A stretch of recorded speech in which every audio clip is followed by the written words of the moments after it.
You can see everybody's antsy go. And we're green. Pro Racing has returned for Pirelli World Challenge to Portland International Raceway. And look at the move by Whitmer to the inside. Yeah, I think he was protecting there from Streamer because Streamer had a really good start and he's worried about that. Oh, 3-1 there trying to get through. Johann Schwartz, a nice move. Oh, Streamer gets into the side of our championship leader. Oh, damage to the left front corner. And then just seemed to stay in the throttle and just peeled off his nose, but also may have damaged that left front corner of Whitmer. Oh, look at that. Very wide. Really wide.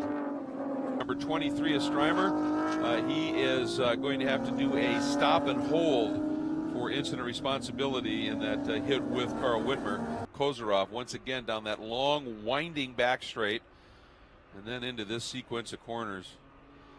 And it's fun in these cars. You have a car that's got a lot of power and downforce. This sequence of corners is just stunning. He is really close here. On route, he looks to the inside. Can he make it through? Try to go side by side there through turn 8. That was tight. Had the run off of 7. Can he get on those binders a little bit later and keeps it clean? See the ABS kicking in there a little bit squirmy there under the brake zone, but nice clean. Oh, it's a clean pass. Then he gets a bit aggressive on the throttle coming off. Little scrap here still for that 5th spot. Clooney was able to take it.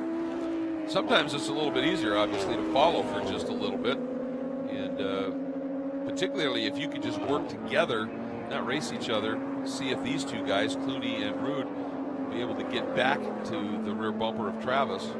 Piece of bodywork that is missing from Strymer's car, and I think the key for that team was probably trying to make that car as effective as possible. Let's not forget, fast laps today set up your grid position for the second races. They said with the pit stops, and we're going to have to look for this in G. Oh, Travis there, really squirrely. He's going to give Clooney a run. Can he square him off and get to the inside before turn 4? Looks to the inside.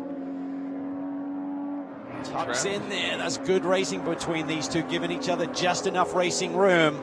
Elbows are out right now, but not touching. There's your leader. It's one of the downsides, you know, when you have a huge lead.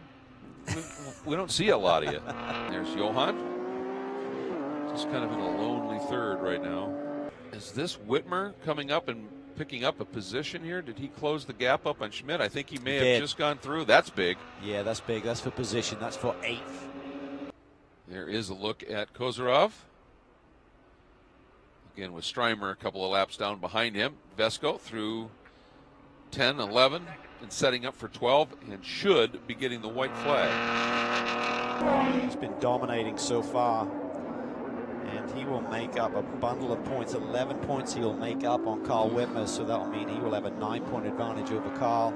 Here comes Kozarov now, last time into the S's. Just an absolutely superb drive.